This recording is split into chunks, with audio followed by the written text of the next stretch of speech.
So today we'll be answering this question. Is supplementary oxygen good for patients with hypoxia?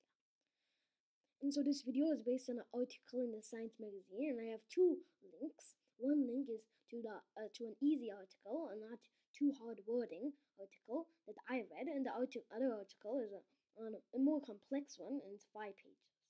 And so you can read any of them if you want, but this video will give you a very brief and easy summary. So, first, let's just see a brief overview of the lungs and how they work.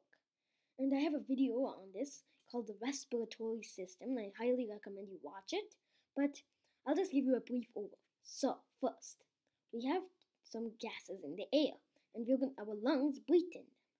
And so they are oxygen, nitrogen, and carbon dioxide. But the nitrogen and carbon dioxide just linger around in your throat, trachea, and they'll just get out. But the oxygen will do the same thing, it'll get through the alveoli after going through the bronchi and bronchioles.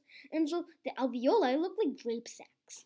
And so they're going to contain all this oxygen and some of the nitrogen and carbon dioxide, but they won't be involved in the process.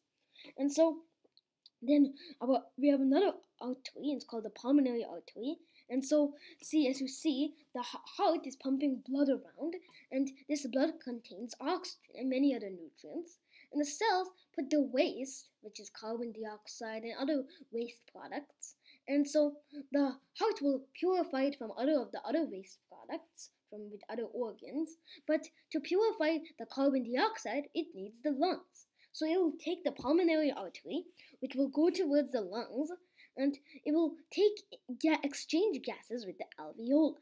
And so the alveoli, as we said, contains lots of oxygen, while the artery is full of carbon dioxide. So they exchange their gases, and so the pulmonary artery, which becomes the pulmonary vein, goes back to the heart with all this oxygen, and the alveoli takes the carbon dioxide all the way throughout the bronchi and bronchioles, and then out the trachea, out the throat, and then out the mouth or nose. And I also would like you to know about hyperoxia, hypoxia, and normoxia. And so hyperoxia is when you have too much oxygen. Hypoxia is when you have too less oxygen in your body. And normoxia is when you have the normal level of oxygen in your body. And so right now you have normoxia, and if you're on some high mountain or you have some lung disease, then you'll have hypoxia. Okay, so this is the epithelial cells, and their epithelial cells are basically the cells that surround your airways. And so cells are basically the building blocks of all organs in your body. So the epithelial cells are the cells that are around your airways and trachea and bronchioles. And so this lumen is basically the hole in where the air goes through. And so we have lots of different types of cells, but we'll be focusing on this cell, the solitary neuroepithelium cell. And so the solitary NE cell, that's what it's called, can produce, when it senses that you have too less oxygen and you have hypoxia, then it will produce a peptide called CGRP. And now you might be saying, what is a peptide? And so a peptide is basically, I have this image, and so we have amino acids. They're the building blocks of all organic matter.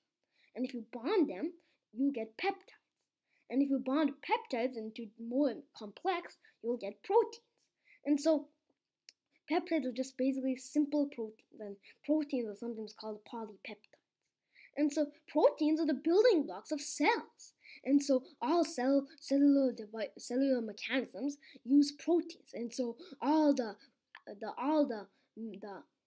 organelles in the cell, and so organelles in the cell like the mitochondria and many of the organelles in the cell, everything inside the cell is made out of protein.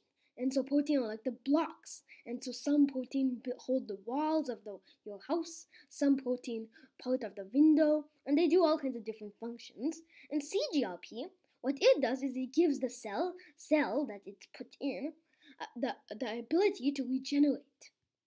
And so this promotes repair. And the basal cells down here, you can see, they act like a rheostat, adjusting the regeneration levels. Many cells are found to have this ability to sense hypoxia. And so conclusion, what did we learn today? Well, we know that when you have hypoxia, there are cells in your body that can sense it and produce a protein, which gives other cells the ability to regenerate. This ability to regenerate might get hampered by artificial oxygen that is often given to patients with hypoxia.